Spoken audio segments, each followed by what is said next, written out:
আজকে মাকে অন্নভোগ দিচ্ছি, এই ভাজা দিয়েছি 3 রকমের ভাজা, এই উচ্ছে ভাজা, বরবটি ভাজা, ছোলা ভাজা দিয়েছি।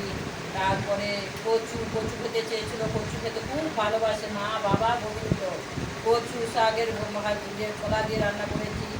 পটল পোস্ত, আলু দিয়ে পটল পোস্ত হয়েছে, মুগের ডাল সব মা ভোর রাতে বলেছে আমাকে সুন্দর করে রান্না করে ভোগ খাবিয়ে দিয়ে। আমার খুব গরম লাগছে আজকে, তাড়াতাড়ি আমাকে ভোগ দিবি। তাই ভোগ রান্না করে সবাই মাকে খাইয়েছি।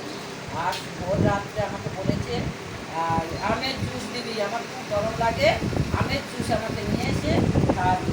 দেখুন বন্ধুরা, এই যে আমের জুস ভোর রাত্রে আমার মায়ের সঙ্গে মা আমাকে আগম নিয়ম সব বলে দেয়। মায়ের সঙ্গে আমার অনেক কথা হয়, সেটা আমার গোপনীয় থাকে, সে কথাগুলো এখন আমি প্রকাশ করবো না। বন্ধুরা দেখুন মাকে এই যে মাকে ক্লাস করে এই মাকে রামের জুস খাওয়াচ্ছি। দেখুন বন্ধুরা, মা মা তুমি রামের জুস খেতে চেয়েছিল, এই যে আমের জুস খাও মা। মাগো খাও, খুব গরম মা। দেশের সব ভক্তদের ভালো রাখো আমের জুস খেয়ে। আর জল ঘর সব আনো, শান্ত রাখো, সব ভক্তদের ভালো রাখো। সবাই ভক্তরা ভালো থাকুন। মায়ের মুখটা দেখুন, মায়ের মুখ চেঞ্জ হচ্ছে।